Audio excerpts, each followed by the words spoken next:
அன்பான நேயர்களுக்கு இனிய வணக்கம். ஜோதிடம் குறித்தான ஆழமான கருத்துக்களை நம்முடன் பகிர்ந்து கொள்வதற்காகவும் ஆதிகால பரிகார முறைகளையும் நமக்கு தெரியப்படுத்துவதற்காகவும் இணைந்திருக்கிறார் பாரம்பரிய திருவள்ளுவர் குலவம்ச ஜோதிடர் டாக்டர் சுப மாரிமுத்து ஐயா அவர்கள். அவரை நிகழ்ச்சிக்கு வரவேற்றலாம். ஐயா வணக்கம், எப்படி இருக்கீங்க? வணக்கங்கம்மா, நல்லா இருக்கேங்கம்மா. நீங்க நல்லா இருக்கீங்க? நல்லா இருக்கேன், ரொம்ப சந்தோஷங்கம்மா. இப்போ நான் இயல்பான ஒரு கேள்வியா கேட்குறேன்.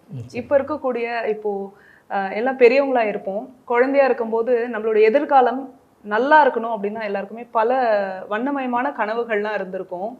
லைஃப் வாழ்க்கை இவ்வளோ கடினமா இருக்குமா அப்படின்னு குழந்தையா இருக்கும்போது கண்டிப்பா தெரியாது. அதுக்காக நிறைய முயற்சிகள் பண்ணி நல்லா படிச்சு நல்ல திறமைகள் எல்லாம் வளர்த்துருப்போம். இப்படி போயிட்டு இருக்கு.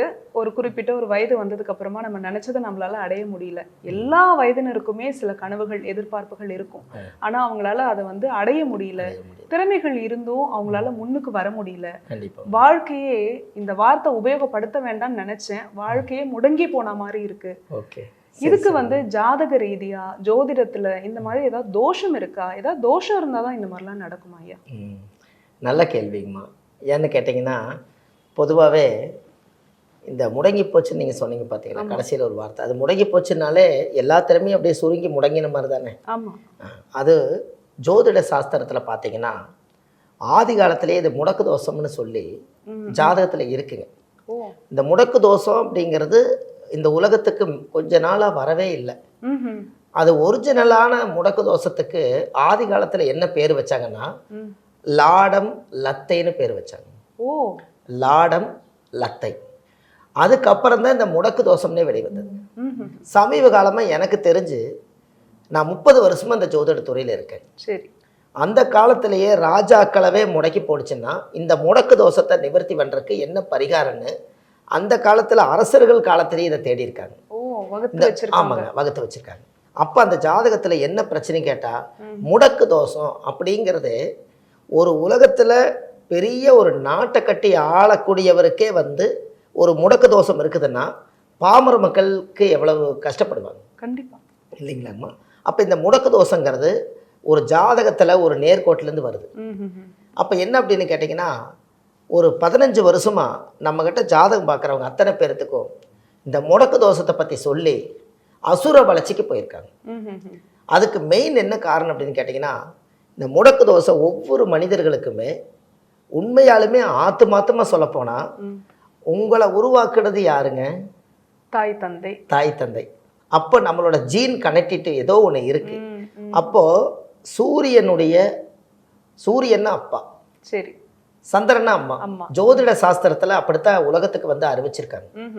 இன்னைக்கு இல்லைங்க, இன்னைக்கு இருக்கக்கூடிய அத்தனை சாஸ்திரத்துக்கும் 3000 வருஷத்துக்கு முன்னாடியே ஒரு கோவில் கட்டுறதுக்கு ஒரு ஜோதிடர் தேவை, ஒரு வாஸ்து நிபுணர் தேவை, ஒரு ஒரு ஆலோசகர் தேவை. அதுலேயும் கூட ஒரு கோவில் கட்டும் போது அது முடங்கிடக்கூடாதுன்னு அதுக்கு முடக்கு தோஷத்தை சுத்தி பண்ணி அதுக்கும் பரிகாரம் பண்ணிட்டு தான் கோயிலை கட்டியிருக்காங்க.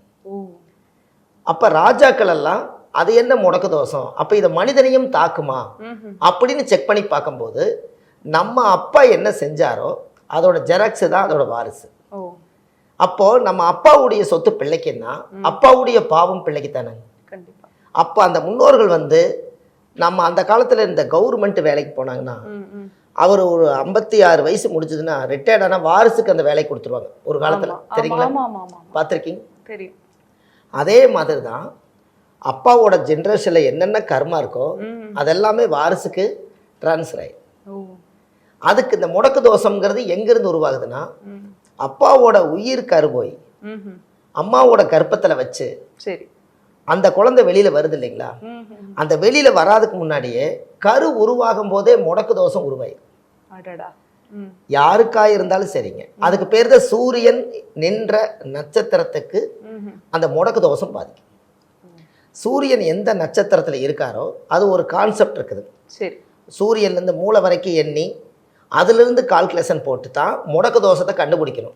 அது ஜோதிட வகுப்பில் எடுக்கக்கூடிய வார்த்தைகள். அதெல்லாம் மக்களுக்கு தெளிவாக போகணும்னா சூரியன் எந்த நட்சத்திரத்தில் கரு உருவாயிருக்கிறாரோ அந்த நட்சத்திர தோஷம் தான் முடக்கு தோஷம். அப்பாவோட உயிர், அந்த ஜீன் அம்மாவோட கர்ப்பத்துல வச்சு 10 மாசம் கிரமிச்சு ஒரு கர்ப்பத்திலிருந்து ஒரு குழந்தை இந்த பூமிக்கு ஜெனிச்சு வெளியே வருது. அது வெளியே வராதுக்கு முன்னாடியே அந்த கரு உருவாகும் போதே கர்மம் உருவாயிருது. ஏன்னா அந்த ஒரு உயிர் சக்தி தான் அவர் நல்லதா இருந்தாலும் அந்த குழந்தை நல்ல விதமா வளர்ந்து பேர் சொல்லும் பிள்ளையே அந்த உலகத்துக்கு வருது. அவங்க அப்பா அம்மா அவங்க தாத்தா பாட்டி ஏதாவது தீங்கு செஞ்சிருந்தாங்கன்னா அதனுடைய ஊழ்வினை கர்மா இந்த குழந்தைகிட்ட இருந்து இந்த பூமிக்கு வெளியே வந்து அதை அனுபவிக்கிறதுக்கு வருது. இப்போ நீங்கள் நினச்சிக்குவீங்க என் ஜாதகமெல்லாம் நல்லா இருக்குதுன்னு சொல்கிறாங்க, நானும் எந்த பாவமே செய்யலை, எனக்கு மட்டும் ஏன் இந்த கஷ்டம் வருது? கண்டிப்பாக எல்லாருக்குமே அந்த கேள்வி இருக்குங்களாமா? அப்போது அப்பாவுக்கு சொத்து கொடுக்கலைன்னா மக யாராக இருந்தாலும் கோர்ட்டில் கேஸ் போட்டாவது வாங்கி அனுபவிக்கிறாங்க. கண்டிப்பா. பாவத்தை மட்டும் எனக்கு வேண்டான்னு சொல்ல முடியுங்களா? முடியாது. இல்லைங்க. அப்போ இவருக்கு அப்பாவுக்கு கொடுத்தவர் யாருன்னா தாத்தா.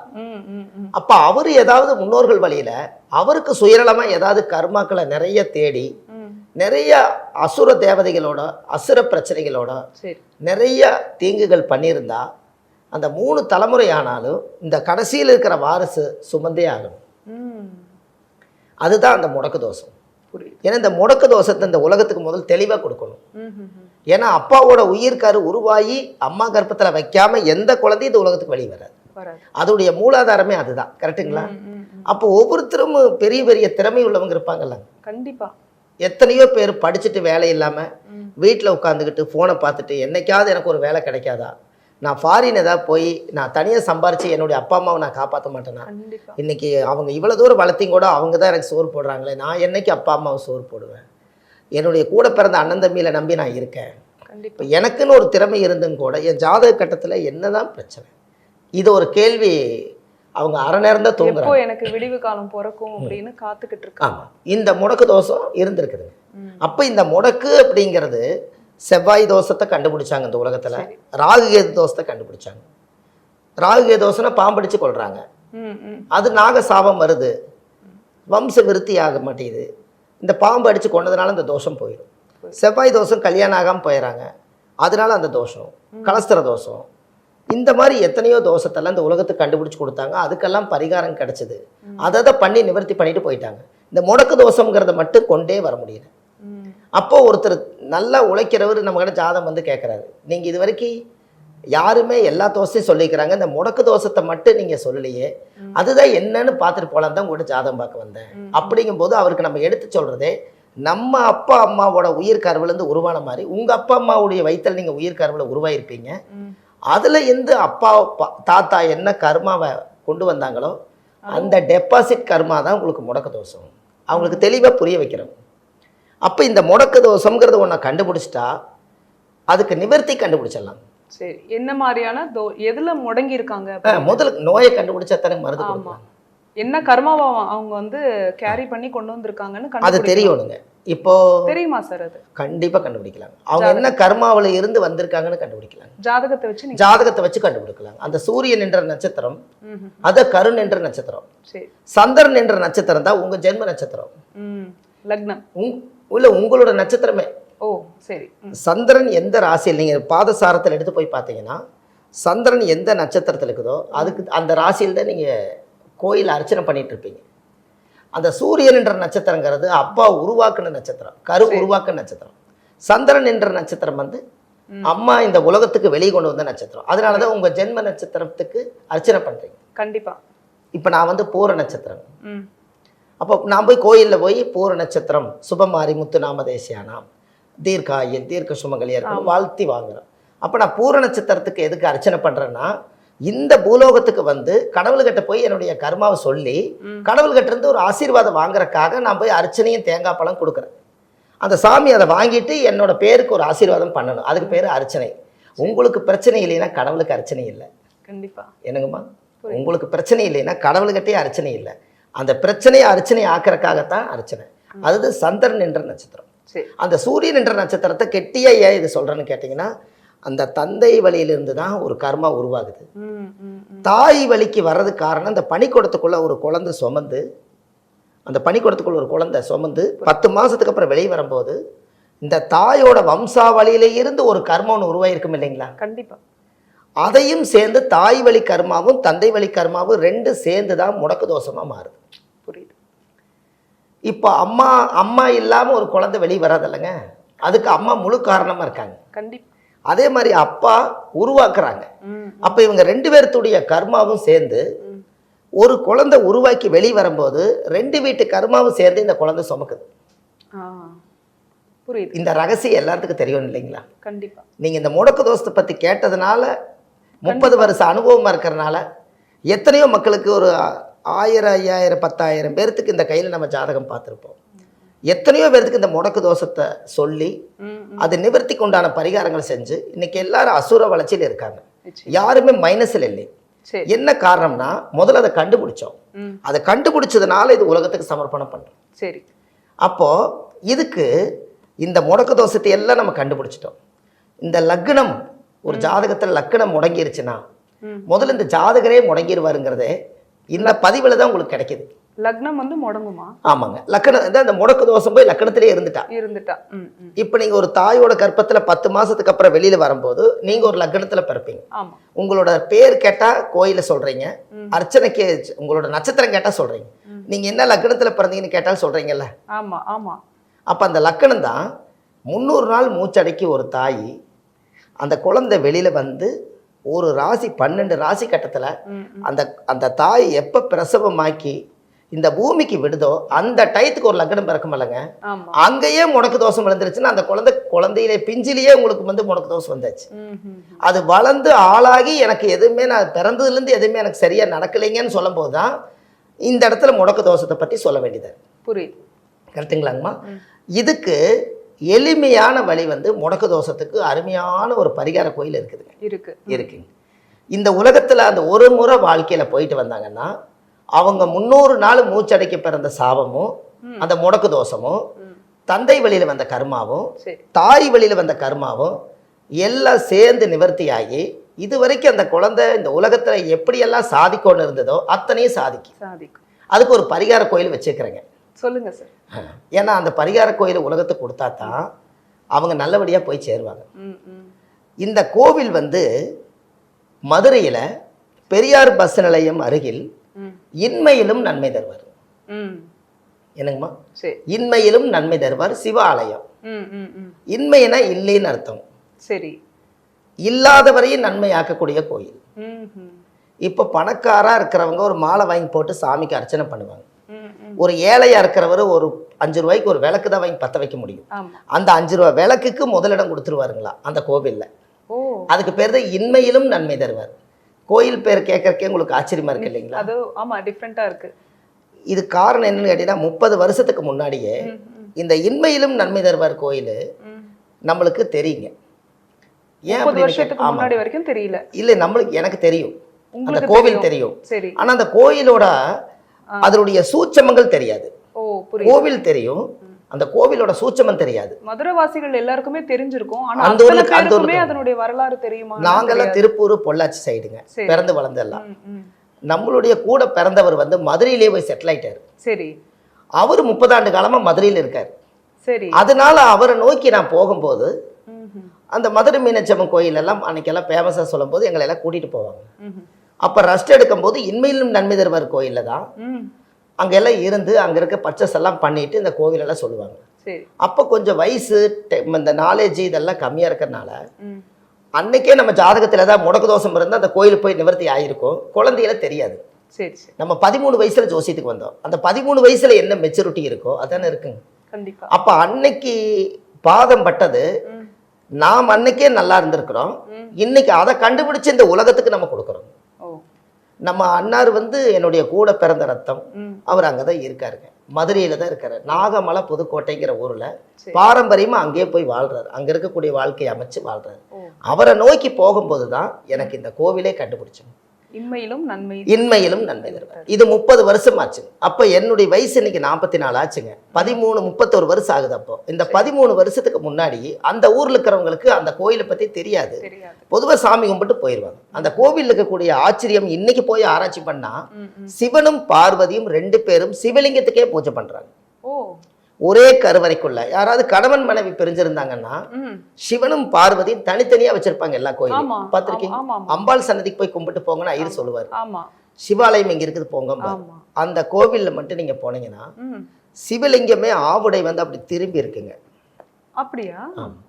எதுக்கு திரும்பி இருக்குதுன்னு நம்ம உள்ள போய் பார்த்தோம்னா அவருக்கு பூஜை நடக்குதுங்க. மேல சிவன் பார்வதி வந்து சிவலிங்கத்துக்கு பூஜை பண்றாங்க. அப்ப பார்வதியும் சிவனும் லிங்க பூஜை பண்ணித்தான் முதல் பார்வதி சிவன் பட்டம் வாங்கியிருக்காங்க. அது லிங்கம் வந்து சிவனோட பொருள், சொத்து இல்லைங்க. ஒரு காலத்துல சிவலிங்கத்துக்கு அவங்க பூஜை பண்ணது அங்கதான் பண்ணியிருக்காங்க. அப்போ மதுரை மீனாட்சி அம்மன் கோவிலுக்கு 700 வருஷத்துக்கு மூத்ததுங்க. அதோட ஹிஸ்டரி எடுத்து பார்த்தா அந்த மீனாட்சி அம்மன் கோவிலை விட இது பழமையான கோவில், பழமை வாய்ந்த கோயிலுங்க. 700 வருஷத்துக்கு முன்புன்னு வருது. பூலோக கைலாசம்னு நெட்ல சர்ச் பண்ணீங்கன்னா, இன்மையிலும் நன்மை தருவார் கோயிலை கூகுள்ல போய் சர்ச் பண்ணீங்கன்னா அந்த கோவிலுக்கு ஆதி காலத்துல அரசர்கள் காலத்திலேயே இன்டர்நெட் உலகம் பிறந்த போது பூலோக கைலாசம்னு பேர் வச்சிருக்காங்க. இப்ப நீங்க சர்ச் பண்ணாலும் அது அப்படித்தான் வரும். அப்படிதான். பூலோக கைலாசம்னா இந்த பூலோகம் புண்ணிய பூமி. ஒரு முறை வாழ்க்கையில இந்த கோவிலுக்கு நீங்க வந்துட்டு போனா 7 ஜென்ம பாவம் நீக்குமா. எப்பேற்பட்ட கர்மா இருந்தாலும் உடைஞ்சிரும். 7 ஜென்ம பாவம். 7 ஜென்ம பாவம்னா என்னன்னா, இப்ப எல்லாரும் என்ன சொல்றாங்கன்னா, நான் போன ஜென்மத்துல என்ன பாவம் பண்ணணும் அதைத்தானே இந்த ஜென்மத்துல அனுபவிக்கிறேன் அப்படின்னு எல்லாரும் சொல்லிட்டு இருந்தாங்க. அது கவலையே வேண்டாம். போன ஜென்மத்தினுடைய கர்மாவும் இந்த ஜென்மத்துல நம்ம பிறவி வாங்கி வந்த கர்மாவும் ரெண்டும் சேர்த்து அந்த தீர்க்கக்கூடிய கோயில் தான் இன்மையிலும் நன்மை தருவார் கோயில். ஐயா, அதே மாதிரி எனக்கு ஒரு சந்தேகம் இருக்கு. இப்போ ஒரு ஜாதகக்காரவங்க வந்து இந்த குறிப்பிட்ட ஜாதகக்காரவங்க இந்த கோவிலுக்கு தான் போகணும், இந்த லக்னக்காரவங்க இந்த கோவிலுக்கு தான் போகணும் அப்படின்னு இருக்கும். இப்போ நீங்க சொல்லக்கூடிய இந்த இம்மையிலும் நன்மை தருவார் கோவிலுக்கு எல்லா ஜாதகக்காரங்களுமே போகலாமா? அது நல்ல கேள்விங்க. இப்ப எல்லா ஜாதகக்காரும் போலாமாங்கிறதுக்கு ஒரு அர்த்தம் என்னன்னு கேட்டீங்கன்னா, இப்ப லக்னம் முடக்கு தோஷமா இருந்தா நம்ம கண்டிப்பா அந்த முடக்கு தோஷத்துக்கு இன்மை நன்மை தருவார் கோயிலுக்கு வாழ்க்கையில ஒரு முறை போகணும்னு சொன்னேன். ஆமா. ஆனா அவங்களுடைய ஒரு தலைமுறைங்கிறதே ஒரு 16 பெத்து பெருவாழ்வாள்னு சொல்லி அந்த காலத்துல நிறைய பேர் ஒரு வீட்டுல அண்ணன் தம்பி சொந்த பந்தம் எல்லாரும் பிறந்திருப்பாங்க. அவங்களுக்கு ஒருத்தருக்கு லக்கணத்துல மாந்தி லக்கணத்துல முடக்கிருக்கும் இல்லைங்களா, லக்கணம் வந்து முடங்கி இருக்கும். அப்போ 7 ஜென்மம் பாவம் நீக்கும்ங்கிற ஒரு கோவில் வந்துட்டாலே கண்டிப்பா வாழ்க்கையில இப்ப நம்ம காசி போகணும்னா பெரிய பிரயாணம். ஆமா. ஆனா 7 ஜென்ம பாவங்கிறது போன ஜென்மத்துல நம்ம என்ன பண்ணணுங்கிறது யாருக்கு தெரியாது. காசிக்குமே எல்லாருமே போலாம்னு சொல்லுவாங்க. அதே மாதிரி நம்ம தமிழகத்துல இருக்கக்கூடிய இந்த கோவிலுக்கும் எல்லாருமே போலாம். ஆமா. என்ன காரணம் கேட்டீங்கன்னா, இந்த கோவிலுக்கு லக்கணம் முடக்கிறவங்க கண்டிப்பா போயிட்டு வரட்டுங்க. அவங்களோட பலன் வந்து வேலை செய்யும். அவங்கள வந்து இந்த விலங்கு அவுத்து விட்ட மாதிரிங்க. அவங்க ஒரு சிறையில் அடைச்ச மாதிரி தான் இந்த லக்கணம் முடக்கு. அவங்களுக்கு ஒரு ஆயுள் தண்டனை மாதிரி போட்டிருப்பாங்க இல்லைங்களா, அந்த தோஷம் வந்து உடையுது. உள்ள கால் எடுத்து எண்டர்ல வச்சா கொஞ்சம் 1 மணி நேரத்துக்குள்ள உங்களுடைய அந்த மனமாற்றம் தானா மாறும். இந்த கோவிலில் இருக்கக்கூடிய அந்த நிகழ்ச்சிகள் எல்லாம் அந்த காலத்துல சித்தர்கள் எல்லாம் யூகிச்சு தான் அந்த காலத்துல கிட்டத்தட்ட நமக்கு தெரிஞ்சே ஒரு 5000 வருஷம் சொல்றாங்க, 3000 வருஷம் சொல்றாங்கன்னா அதுக்கு பின்னாடி எல்லாம் அது என்ன குறிப்புகள் நமக்கு இன்னும் தெரியல. ஓலைச்சுவடி அதுல இருக்கிற ஓலைச்சுவடிகளே பாதி காணாங்க. எடுத்து செக் பண்ண அதுல பாதி காணாம். அந்த லென்ஸ் எல்லாம் வச்சு கொஞ்சம் கொஞ்சமா பார்த்து கண்டுபிடிங்கன்னு கிடைக்கும் போது இவ்வளவுதான் கிடைக்குதுங்க. அப்போ அந்த பூலோக கைலாசம்னு சொல்லும்போது நம்ம ஊருக்கு நம்ம இந்த தமிழ்நாட்டுக்கே கிடைச்சது பூலோக கைலாசம்னா, யாரெல்லாம் காசி போக முடியலன்னு நினைக்கிறீங்களோ அவங்க எல்லாருமே காசி போகலாம். அந்த காசி போறதுக்கு சமம்ங்கன்னு. புரியுது. யாரெல்லாம் காசி போகணுமோ அவங்க நினைச்சிட்டு இருந்தவங்க காசி போக முடியலன்னா இந்த பூலோக கைலாச கோயில் தான் இன்மையிலும் நன்மை தருவார். அதுல ஒரு விஷயம் என்னன்னு கேட்டீங்கன்னா, இந்த மூதாதிகள் எல்லாம் போன ஜென்மத்துல ஏதோ பண்ணிட்டாங்க, அதனாலதான் நம்மளுக்கு கர்மா வந்துச்சுன்னு சொல்றோம் இல்லைங்களா, அவங்களுக்கு அங்க ஒரு பரிகாரம் மிகப்பெரிய அசுர வளர்ச்சியான ஒரு பரிகாரம் ஆதி காலத்திலேயே இந்த வேலை செஞ்சிருக்காங்க. நம்ம ஆதிகால பரிகாரங்கிறத நம்ம பிராண்டா கொடுத்துருக்கோம். அங்க என்ன நடக்குதுன்னு கேட்டீங்கன்னா, அதாவது ஒரு மிகப்பெரிய ராஜ கோபுரத்து மேல நீங்க போய் தேவஸ்தானத்துல போய் எனக்கு மோட்ச விளக்கு தீபம் ஏத்தனுங்கன்னு சொன்னா, தேவஸ்தான கோயிலில் போய் ஒரு மண் விளக்கு வாங்கி அவங்களே ஒரு 1/2 லிட்டர் நெய்யை ஊற்றி திரியை போட்டு தீ பொருத்தி உங்களை தொட்டு கும்பிட சொல்லி, நீங்கள் மனசார மூதாதிகள் எல்லாரும் என்னை ஆசீர்வாதம் பண்ணுங்க, இங்கிருந்து மாண்டு போனவங்க அத்தனை பேர் பாதியில் நின்னாலோ மோட்சம் அடையாமல் நின்னாலோ நான் எல்லாத்துக்கும் என்னுடைய வம்சத்துக்கே சந்ததிக்கே நான் மோட்ச தெய்வம் ஏத்துறேன்னு சொல்லி வீட்டில் பெரியவங்களை யாரோ ஒருத்தரை கூட்டிகிட்டு போகணும். இதில் மகன் இருந்து அப்பா இல்லாமல் ஏற்றக்கூடாது, அப்பா இருந்தால் ஏற்றக்கூடாதுங்கிற கான்செப்ட் எல்லாம் இல்லைங்க. மோட்ச தீபங்கிறது பொதுவா வந்து முன்னோர்களுக்கு கொடுக்கறது. இதை வந்து ஆண்கள் வந்து யாரு வேணாலும் விளக்கு பத்த வைக்கலாம். சரி. அதை வந்து மோட்ச விளக்குங்கிறது ஒண்ணு. சரி. பெண்கள் வந்து மோட்ச விளக்கு ஏத்துறது இல்ல. இருந்தாலும் பெரியவங்க யாரோ ஒருத்தரை கூட்டிட்டு போய் மோட்ச தெய்வ விளக்கு இன்மை நன்மை தருவார் கோயில்ல விளக்கு வச்சிங்கன்னா அங்க ஒரு ஏணி ஒண்ணு இருக்குதுங்க. சரி. அது மேல அந்த சாமி அந்த கோவில் இருக்கக்கூடியவங்க அர்ச்சனை பண்ணக்கூடியவங்க அது மேல அந்த விளக்கை எடுத்துட்டு போய் ராஜகோபுரத்தை மேல கொண்டு போய் நம்ம கண்ணு முன்னாடியே வைக்கிறாங்க. அப்படியா? ஆமா. அது ரொம்ப அதிசயங்க. அந்த விளக்கை நீங்க கீழே நின்று முன்னோர்களா நினைச்சு நீங்க வணங்கலாம்.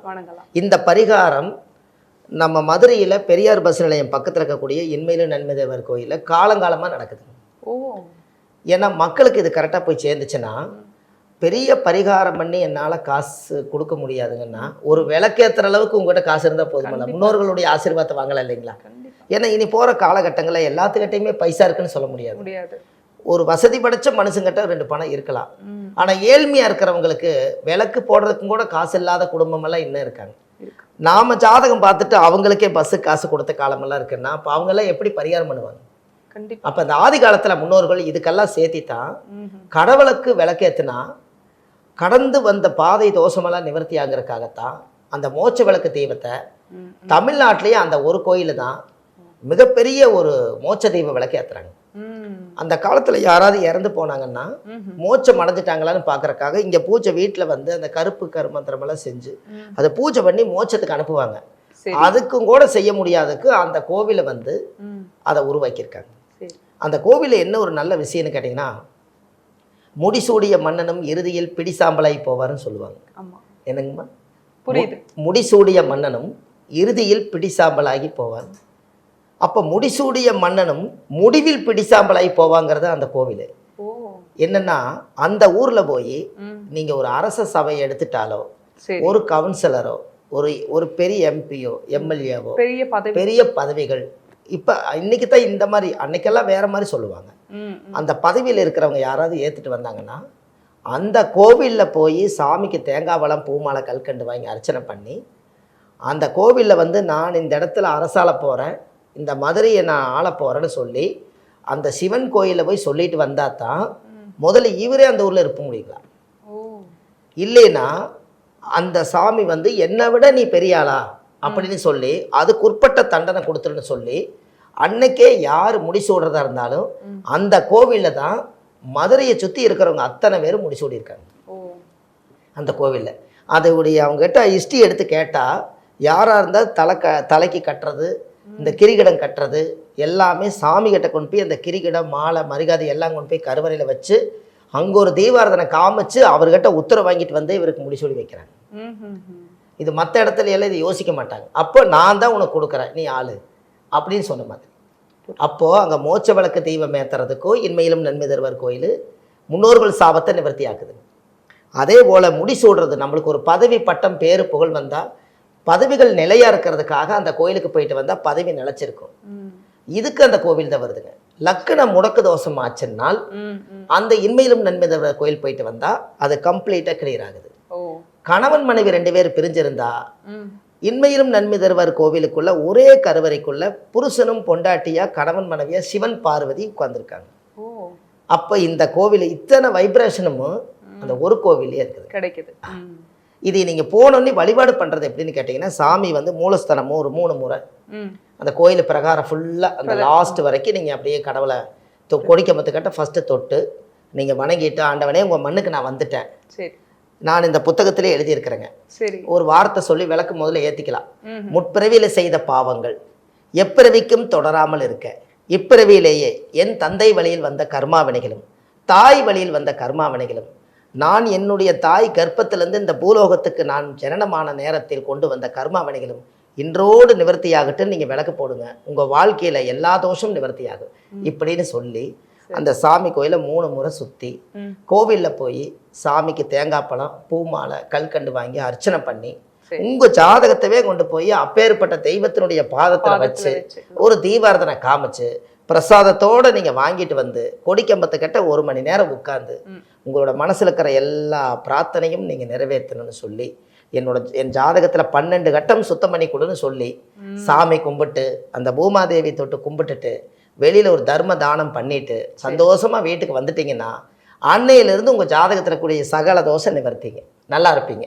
நீங்க சொல்றதை கேட்கும் போதே அவ்வளோ நம்பிக்கை வருது இல்ல? நம்பிக்கை வருதுங்க எல்லாருக்குமே நீங்க சொன்ன மாதிரி எனக்கு எல்லாம் திறமை இருக்கு, என்னால முன்னுக்கு வர முடியல, முடங்கி போன மாதிரி இருக்குன்னு சொல்லும் போது அதெல்லாம் ரிலீஸ் ஆகுதுன்னு கேட்கும் போதே ரொம்ப ஒரு நம்பிக்கை. இது ரொம்ப காலமா மனிதர் கையிலேயே எல்லா சக்தியும் கொடுத்து வைக்கலைங்க. நம்ம ஜோதிடர்கள் யாருன்னு கேட்டிங்கன்னா நவகிரகத்தினுடைய தூதர்கள் தான். ஓ, அங்கே சூரியன் எத்தனை டிகிரி இருக்குதுன்னு இங்கே நம்ம கம்ப்யூட்டரில் பார்த்து இன்றைக்கி சித்திரை மாதம் 1ஆம் தேதினா 1 டிகிரி சூரியனுக்கு நம்ம சொல்கிறோம். ஆனால் நகருது அவர் தான். அப்போ அவர் என்ன சொல்கிறாருன்னா நான் 2வது டிகிரிக்கு போயிட்டு இருக்கிறேன்னு சிஸ்டத்தில் காமிக்கிறாரு. நாம் எடுத்து இன்னொருத்தருக்கு தூது சொல்கிறோம். அப்போ நவகிரகத்தினுடைய தூதர்கள் தான் நம்ம. எதுவுமே மாற்ற முடியாதுங்க. பாதையை மட்டும் சரியான பாதையை ஜோசியர் காமிக்கலாம். பிறக்கும்போது பேட்டர்ன் என்னவோ அது அப்படியே இருக்குங்க. யாருக்காக இருந்தாலும் சரி, நம்ம ஜாதகத்திலிருந்து வரக்கூடிய அத்தனை யோகம் வேலை செய்யறதுக்கு இந்த தமிழ்நாட்டுக்குள்ள 4000 கோயில் என் கையில் இருக்கு. ஆனால் அதில் ஃபில்டர் பண்ணினதை இன்மையிலும் நன்மை தருவார் கோயில். அந்த கோவில் மட்டும் பார்த்தீங்கன்னா நீங்கள் உள்ளே போகும்போது இது சிவாலயத்துக்கு பேர் என்னன்னு எல்லாருமே கேட்பாங்க. ஏன் அடிக்கடி வார்த்தை இன்மையிலும் நன்மை தர சொல்கிறேன்னா அந்த இன்மையிலும் நன்மை தர டைட்டிலே அதாங்க. அந்த கோவிலோட டைட்டிலே இன்மையிலும். அப்போ அந்த காலத்தில் இன்னைக்கு எத்தனையோ பேர் வச்சு கொடுக்குறாங்க. அதே போல சாமிக்கு பேர் வச்சுக்கிறாங்கல்ல, ஏன்னா அதை அவங்க அனுபவிச்சிருப்பாங்க சார். அந்த நிஜத்தை வந்து அவங்க அனுபவிச்சிருப்பாங்க, அதனால அதை அப்படியே பேர் அனுபவிச்சிருக்காங்க. அப்போ இப்படி ஒரு பேர் வச்சு அந்த நன்மை தருவாருங்கிறத பேர் வைக்கணும்னா எல்லா கோவிலிலுமே நன்மை தருன்னு பேர் வைக்கலைங்க. நீங்க கோவிலுக்கு போனால் உங்க பாவங்கள் எல்லாம் குறைஞ்சு புண்ணியங்களை வாங்கிட்டு வரலான்னு வரும். இது பேரே இன்மையிலும் நன்மை தருவார். அந்த என்ட்ரன்ஸ்லயே நம்மளுக்கு நல்லது நடக்க போகுதுங்கிறத முன்னாடியே அது அந்த படிக்கட்டிலே காமி. அந்த கோவிலுடைய சுச்சுவேஷன் எப்படி இருக்குன்னு பார்த்தீங்கன்னா திருச்செந்தூர் முருகன் கோவில் மாதிரி ஸ்டெப்பாக கீழே போய் பாதாள லிங்கம் மாதிரி தான் இருக்குங்க. அப்படியா? புண்ணியத்தை வாங்கிட்டு நீங்க மேட்டுக்கு வருவீங்க. ஓஹோ. திருச்செந்தூரும் அதே மாதிரி தாங்க. நம்ம கர்மாலேருந்து இறங்கி புண்ணியத்தை வாங்கிட்டு நம்ம கால் பாதம் ஃபுல்லா நம்ம கீழே போயிட்டாலே அந்த கோவிலுடைய அந்த வாஸ்து அமைப்பு அப்படித்தான் பண்ணி வச்சிருக்காங்க. அம்பாள் தத்ரூபமா இருக்குங்க. அம்பாள் தத்ரூபமா இருக்கும். சிவன் பார்வதி உள்ளுக்குள்ள வில்வ அர்ச்சனை பண்றாங்க. அந்த வில்வ இலையெல்லாம் வாங்கிட்டு வந்து வீட்டில் மஞ்சள் துணியில கட்டி வச்சுட்டாலே நம்மளோட ஜாதகம் நிவர்த்தியாகும். இன்னும் சொல்ல போனால் அந்த வில்வ இலை வாங்கி இந்த முடக்கு தோஷம் நம்ம ஜாதகத்தை பார்த்தா நிவர்த்தி ஆச்சுன்னாங்க. அதையும் கூட வில்வ இலை நம்ம ஜாதகத்தில் வச்சு மூடிங்கன்னு நம்ம வச்சுக்கலாம். ஏன்னா அவரோட பிரசாதம் அது. எப்படிங்க அந்த காலத்தை மயில குட்டி போடுனாங்க, அது மாதிரி கொஞ்சம் விலையும் கூட வாங்கி வச்சுக்கலாம். நம்ம வீட்டில் கொஞ்சம் மஞ்சள் துணியில கட்டி வச்சுக்கலாம். இப்படி எல்லாம் பண்ணி இந்த கர்மாவை எல்லாம் சுத்தப்படுத்தியாச்சுன்னா இந்த அடுத்த தலைமுறைக்கு இந்த லக்ன முடக்கு தோஷம் ஒருத்தருக்கு வராது. சிறப்பு. இவங்க போய் செஞ்சுட்டு வந்தாலே போதும். முடக்கு தோஷம் அப்படின்னு இருக்கு. இந்த முடங்கி போனாங்க அப்படின்ற வார்த்தையை உபயோகப்படுத்தக்கூடாதுன்னு நினைச்சேன். பரவாயில்ல, முடக்கு தோஷம்னு ஒண்ணு இருக்கு. அது எதனால அப்படின்னு சொன்னீங்க. முடக்கு தோஷத்துக்கு என்ன நிவர்த்தி, என்ன பரிகாரம், மதுரையில இருக்கக்கூடிய இம்மையிலும் நன்மை தருவார் கோவில், அதை எப்படி வழிபாடு பண்ணணும்ன்ற முறைகளையும் உங்களுக்காக பகிர்ந்துகிட்டீங்க. மிக்க நன்றி. ரொம்ப நன்றிம்மா. வணக்கங்கம்மா.